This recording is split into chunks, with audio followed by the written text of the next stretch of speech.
پسنی سے رپورٹ کر رہے ہیں ہمارے بیورو چیف عمران علی۔ پسنی پولیس کا مین بازار کا دورہ، دکانداروں سے تجاوزات کے خاتمے پر بات چیت۔ پسنی پولیس نے آج ڈی ایس پی زاہد حسین کی ہدایت پر ایس ایچ او شکیب ارسلان اور اسسٹنٹ انسپکٹر سیف اللہ کی سربراہی میں پسنی مین بازار کا دورہ کیا اور دکانوں کے سامنے قائم تجاوزات کا جائزہ لیا۔ پولیس ٹیم نے دکانداروں سے ملاقات کی اور انہیں ہدایت کی کہ وہ دکانوں کے سامنے پھیلائے گئے سامان کو فوری طور پر ہٹا دیں تاکہ عوام کو آمد و رفت میں دشواری کا سامنا نہ ہو۔ اس موقع پر پولیس نے دکانداروں کو خبردار کیا کہ آئندہ خلاف ورزی کی صورت میں قانونی کارروائی عمل میں لائی جائے گی۔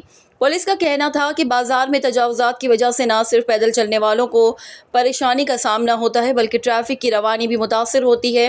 عوامی حلقوں نے پولیس کے اس اقدام کو سراہتے ہوئے امید ظاہر کی کہ انتظامیہ آئندہ بھی اس طرح کے اقدامات جاری رکھے گی تاکہ شہر کو صاف اور پرامن بنایا جا سکے۔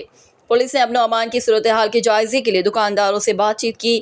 اس موقع پر ایس ایچ او شکیب ارسلان نے دکانداروں اور شہریوں سے ملاقات کی اور علاقے میں پرامن ماحول کے قیام کے لیے تعاون کی اپیل کی۔ پولیس حکام نے کہا کہ بازار میں سیکیورٹی کی بہتری اور جرائم کی روک تھام کے لیے مسلسل نگرانی جاری رہے گی۔ شہریوں نے پولیس کے اس اقدام کو سراہتے ہوئے اسے مثبت قدم قرار دیا۔